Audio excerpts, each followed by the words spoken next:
Morning everybody, Mr. V here. So this is just a quick outline of your journal assignment. I know I've had a few people email me and ask me questions about it already. So if you haven't noticed already, if you haven't looked, right, your assignment is posted up on my blog.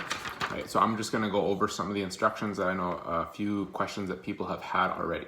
Okay, so it says, you are now a living part of world history. Your job, starting on Monday, March 23rd, which is today, will be keeping a journal for social studies class. Each day on Monday to Fridays, you will need to record what you are seeing in the news, how our world, our country of Canada, and your friends and family around you are responding to this worldwide pandemic. You should start each journal entry with the date every day. So every day when you start writing, you should start with the date. So today is Monday, March 23rd, right? And then you're gonna write your information that you find for the day, okay? When we return to school, we'll be sharing these journals with our classmates and they will make for a great keepsake in the future. So it's up to you whether you can choose whether you want to do it by hand, so with pen and paper, okay, or using your tablet or your computer at home, whatever you have to work with. You'll be creating a primary source document that can be then used by people in the future to learn about our daily lives during this crisis from your own unique perspective, right? So grade 7 and 8 would remember this, right? A primary source document is something that is made during the time that an event is happening. So obviously this is something that we're living through right now.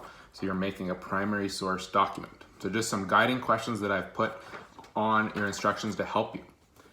You may write anything that you like in your journal about your experience, but the following are potential ideas that you may write about. So a few people ask me if you need to write about all of these things every day. Absolutely not. Okay, you don't need to write about all these things every day. These are just some ideas if you're having trouble thinking what to write about in your journal, some things that you can write about on that day. Right, so number one, what did the government announce, declare, or implement today? Right, so did they announce any new border closings? Did they announce anything that all of their citizens have to follow? Okay, does it make sense? Do you agree with it? Why or why not? Does it affect your life in any way? Why or why not? Why or why not? So is there anything that you have to change in your daily life? How did your family respond to this? So did you guys have to change anything in your day-to-day lives?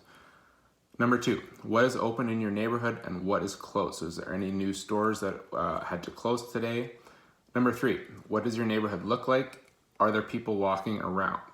Number four, how is today different from yesterday for yourself, for your family, or for the rest of the world?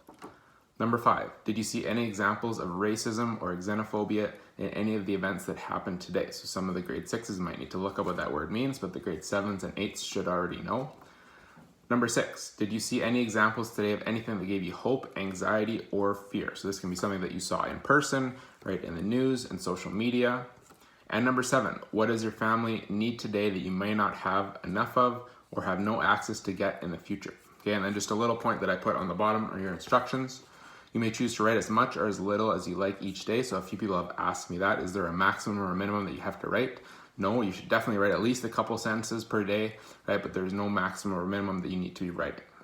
Okay, you can also add in any pictures, news clippings, or pieces of online articles that you also find useful. Okay, you don't need to continue doing this during spring break, so next week, right, you can take a little break, right? If you want to keep writing, you can, absolutely. Even on the weekends if you want to, you can, but you don't have to.